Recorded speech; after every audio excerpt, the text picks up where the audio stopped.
कल हमने समझा था कि कैसे अगर हम 5+ ईयर्स के लिए इक्विटी म्यूचुअल फंड्स के अंदर इन्वेस्टमेंट करते हैं तो हमारे निगेटिव रिटर्न्स के चांसेस न के बराबर हो जाते हैं, खत्म हो जाते हैं। एंड 7+ ईयर्स के लिए इन्वेस्टमेंट करते हैं तो हमें अच्छे पॉजिटिव रिटर्न्स मिलने के चांसेस रहते हैं, अच्छे रिटर्न्स। अब यहाँ पे उसी डेटा को थोड़ा सा और डीपली समझने की कोशिश करेंगे, और ज्यादा डीप में समझेंगे, इससे और ज्यादा कॉन्फिडेंस आपका बूस्ट होगा। तो दो तरीके का डेटा है यहाँ पे। सबसे पहले हम बात करते हैं, या फिर एक साथ ही पूरा क्लियर करते हैं। स्टार्ट करते हैं हम 1 ईयर इन्वेस्टमेंट से। अब डेटा जो यहाँ पे है पूरा वो समझिए, और मतलब बहुत ही बेहतरीन चीज आपको समझ में आएगी अगर आप इसको अच्छे से समझ लेंगे तो, कि गैम्बलिंग जब हम इन्वेस्टमेंट करते हैं तो गैम्बलिंग कैसे हम करते हैं, और सही में हम इन्वेस्टर पार्टिसिपेंट मार्केट के कैसे बनते हैं। अगर हम 1 साल के लिए इन्वेस्टमेंट करते हैं, मतलब जो निफ्टी 50 इंडेक्स का पिछला 25-26 साल का डेटा कहता है, अगर हम किसी 1 साल के लिए इन्वेस्टमेंट करते, मतलब 1 साल में इन्वेस्टमेंट करके वापस निकाल लेते, तो एवरेज रिटर्न जो बना है पिछले 25-26 सालों में, 1 साल का एवरेज, बुरे से बुरे अच्छे से अच्छे समय में अगर हम निकालते, हर साल डालते निकालते, तो एवरेज जो है 16% का रिटर्न बना है 1999 से 31 अगस्त 2024 तक का, 2025 तक का, 31 अगस्त का। जो मैक्सिमम रिटर्न बना है वो 108% का बना है। जो मिनिमम रिटर्न बना है वो 55% का बना है। क्लियर है? 23% ऑफ द टाइम निगेटिव में रिटर्न रहा है। 36% ऑफ द टाइम 7% से लेस रिटर्न बना है। 64% ऑफ द टाइम 6-7% से ज्यादा रिटर्न बना है। 57% ऑफ द टाइम 10% से ज्यादा रिटर्न बना है। 53% ऑफ द टाइम 12% से रिटर्न ज्यादा बना है। एंड 45% ऑफ द टाइम 15% से ज्यादा रिटर्न बना है। अगर 1 साल के लिए भी किसी 1 साल के लिए इन्वेस्ट करते तो यहाँ पे क्या ऑलमोस्ट 50-50 या 23, 24, 36% चांस है। तो ये काइंड ऑफ गैम्बलिंग ही दिख रहा है कि यहाँ पे चांसेस पॉजिटिव निगेटिव के लगभग इक्वल ही है, या अच्छे रिटर्न्स बुरे रिटर्न्स के लिए इक्वल ही है। अब हम आते हैं 3 इयर्स टाइम पीरियड में। तो जैसे ही 1 साल से हम 3 साल अपनी होल्डिंग पीरियड को बढ़ा के करते हैं, जो सिचुएशन है, कंडीशन है, हमारे फेवर में कैसे मूव कर जाती है देखिए। एवरेज रिटर्न 15% का बना है 3 साल के लिए अगर हमने इन्वेस्टमेंट की है तो। मैक्सिमम 62% तक के भी रिटर्न बने हैं, और मिनिमम निगेटिव 15% तक के भी रिटर्न बने हैं। तो जैसे ही हम 1 साल से 3 साल तक होल्डिंग पीरियड करते हैं, जो मिनिमम रिटर्न है हमारा 55% से घट के 15% पे आ जाता है। 6%, सिर्फ 6% of the time less than 0% return बना है 3 साल अगर हमने होल्ड किया है तो, जो कि निगेटिव रिटर्न की बात होती है। 21% ऑफ द टाइम 7% से कम रिटर्न बना है, मतलब सिंगल डिजिट में। 79, ऑलमोस्ट 80% ऑफ द टाइम 7% से ज्यादा रिटर्न बना है। 68% ऑफ द टाइम 10% से ज्यादा रिटर्न बना है। एंड 58% ऑफ द टाइम 12% से ज्यादा। एंड 43% ऑफ द टाइम 15% से ज्यादा रिटर्न बना है।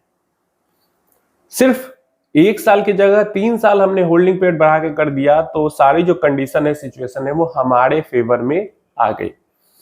अब हर टाइम पीरियड में आपको 12% से ज्यादा या 15% से ज्यादा कम ही परसेंटेज ऑफ टाइम दिखेगा, इसलिए क्योंकि यहाँ पे हम निफ्टी 50 इंडेक्स की बात कर रहे हैं। निफ्टी 50 का लॉन्ग टर्म रिटर्न वही 13-14% यही रहता है। बीच बीच में कोई स्पेशल सिचुएशन जैसे क्रैश में इन्वेस्ट कर दिया तो अगले 1-2 साल में ज्यादा रिटर्न बन जाता है, नहीं तो लॉन्ग टर्म रिटर्न 13% ही मान के हम चलते हैं। आगे के लिए भी अपना प्रोजेक्शन 12-13% का ही रखते हैं। तो निफ्टी 50 इंडेक्स की बात हो रही है। स्मॉल मिड में इन्वेस्ट करते हैं, या फ्लेक्सी में, या मल्टी में, इन सब में, वैल्यू कॉन्ट्रा में करते हैं, तो निफ्टी 50 का जो डेटा पे हम बात कर रहे हैं, इससे बेटर परफॉर्मेंस मिलने की उनमें उम्मीद रहती है।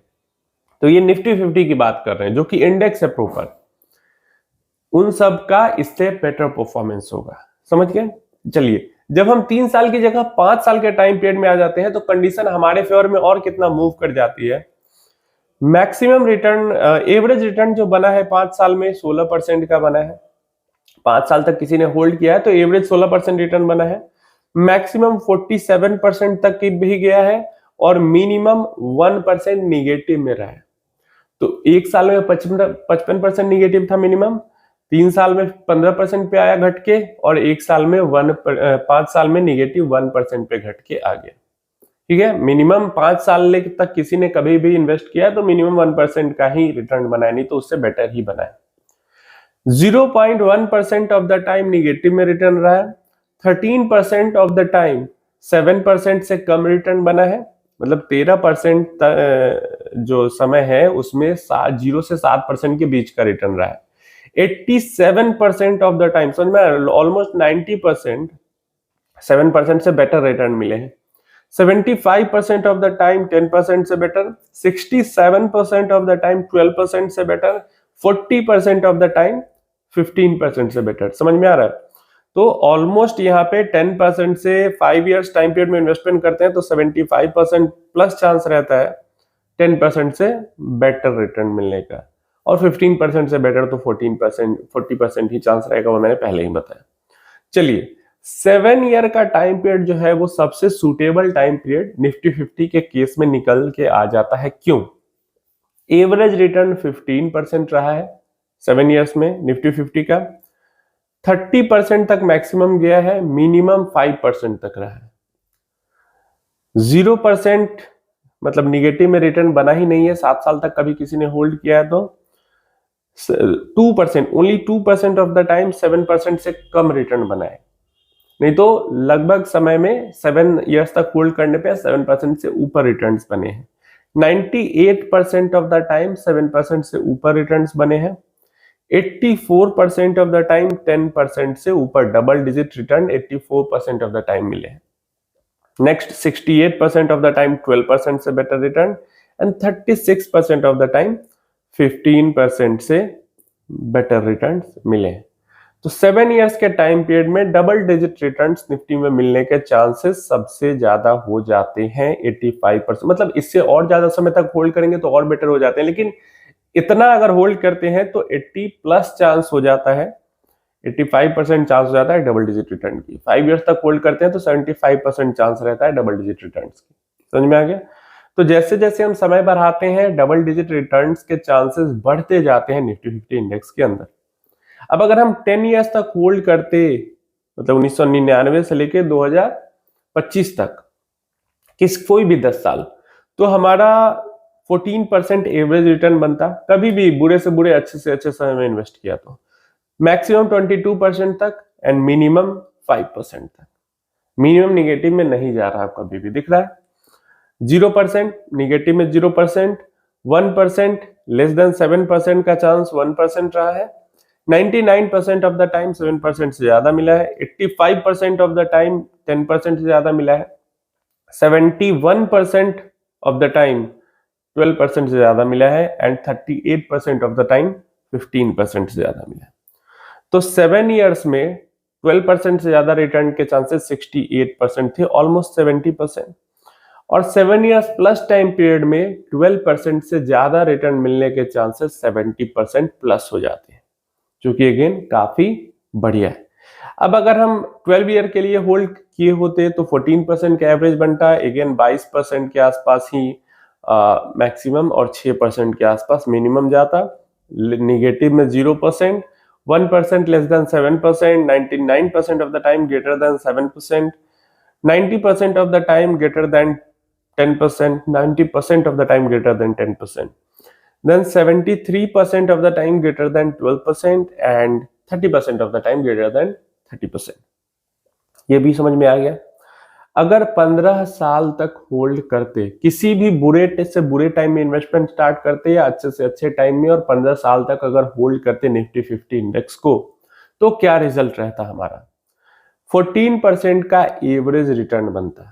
मतलब बुरा अच्छा मिला के एवरेज रहता अगर आपका टाइम पीरियड, तो 14% बनता।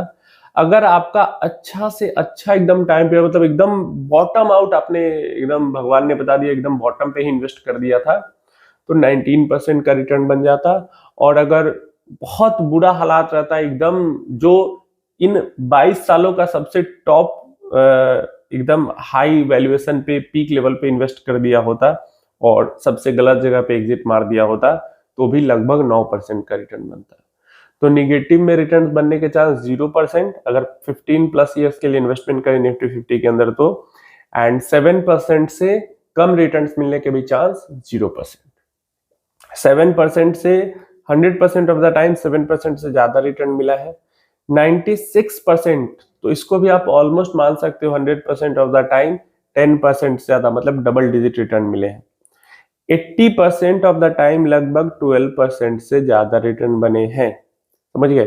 तो वही 12% से 15% के बीच में रिटर्न मिला है ऑलमोस्ट जिसने भी 15 साल से ज्यादा होल्ड किया है पिछले 25-26 सालों में, कभी भी बूढ़े से बूढ़े और अच्छे से अच्छे समय में। तो ये डेटा हमें क्या दिखा रहा है, ये तो एकदम पॉइंट बाय पॉइंट मैंने आपको डेटा समझा दिया कि कैसे कैसे जो आपकी होल्डिंग पीरियड बढ़ती है, 1 से 3, 3 से 5, 5 से 7, 7 से 8, 10, मतलब ये सब जो साल है। तो जैसे जैसे ये समय बढ़ता है हमें पहले तो निगेटिव से पॉजिटिव में रिटर्न्स मिलने के चांस बढ़ जाते हैं, उसके बाद पॉजिटिव में अच्छे सिंगल डिजिट में ही एफडी बीटिंग रिटर्न्स मिलने के चांस बढ़ जाते हैं, और जब हम लंबे समय तक होल्ड करते हैं तो हमें डबल डिजिट में अच्छे रिटर्न्स मिलने के चांसेस बढ़ जाते हैं। और ये जो इतना एक्सटेंसिव डेटा रिसर्च है ना, ये एकदम स्मॉल कैप मिड कैप ऐसे अवेलेबल होता नहीं है। ज्यादातर रिसर्च जो होती है वो निफ्टी इंडेक्स या सेंसेक्स इंडेक्स पे होती है, कभी कभी Nifty mid cap index small cap index पे हो जाती है। एक्टिव फंड्स को लेकर ऐसा रिसर्च मुश्किल हो जाता है मिलना, क्योंकि एक्टिव फंड्स की स्ट्रेटजी चेंज होती रहती है। बट ये जरूर आप समझो कि निफ्टी 50 इंडेक्स अगर का जो डेटा है, परफॉर्मेंस है, वो इतना बेहतरीन है, तो जो कम से कम जो फ्लेक्सी कैप फंड्स होंगे, जो वैल्यू फंड्स होंगे, कॉन्ट्रा फंड्स, जो मल्टी कैप फंड्स होंगे, ये सब टाइप के जो फंड्स हैं, उनका जो परफॉर्मेंस है वो इससे और बेटर ही होगा, क्योंकि ये तो सिंपल इंडेक्स है, वहां तो बैठकर दिमाग लगा रहे हैं और उनके पास खुली छूट है हर जगह इन्वेस्ट करने का। उम्मीद है इंफॉर्मेशन हेल्पफुल होगी। आपकी क्या राय है इसके बारे में नीचे कमेंट बॉक्स में जरूर बताएं।